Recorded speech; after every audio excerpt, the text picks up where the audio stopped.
Hi అండి, అందరూ ఎలా ఉన్నారు? Welcome to Guntur spicy. Guntur స్పైసీలో ఈరోజు నేను మష్రూమ్ కర్రీ చూపిపోతున్నాను. చూసేద్దాం రండి. ఇదిగోండి, నేను ఒక ప్యాకెట్ మష్రూమ్స్ తీసుకున్నాను. ఇవి తెలుగులో అయితే పుట్టకొక్కులు అని కూడా అంటారు. 2 టమాటాలు తీసుకోవాలి, ఒక 3 ఉల్లిపాయలు తీసుకోవాలి, 4 పచ్చిమిరపకాయలు, 2 చెక్క లవంగాలు అవి తీసుకొని పెట్టేసుకోవాలి.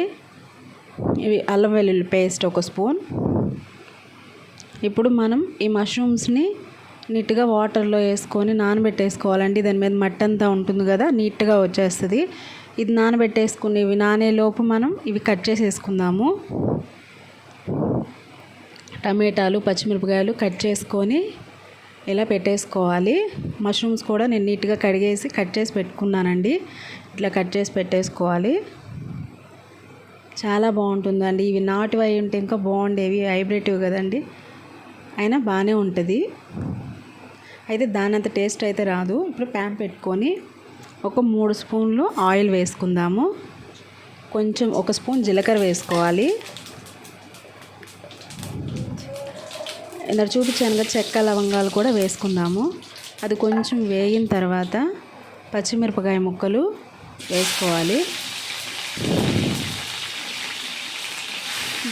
కొంచెం అవి వేగిన తర్వాత ఉల్లిపాయ ముక్కలు కూడా వేసుకుందామండి. ఇప్పుడు ఉల్లిపాయ ముక్కలు వేసుకొని కొంచెం వేగాలి. చూడండి, మనకి ఉల్లిపాయ ముక్కలు వేగిపోయినాయి. అల్లం వెల్లుల్లి పేస్ట్ వేసుకుందాము. అల్లం వెల్లుల్లి పేస్ట్ కూడా మనకి నీట్గా వేగిపోతేనే బాగుంటుంది.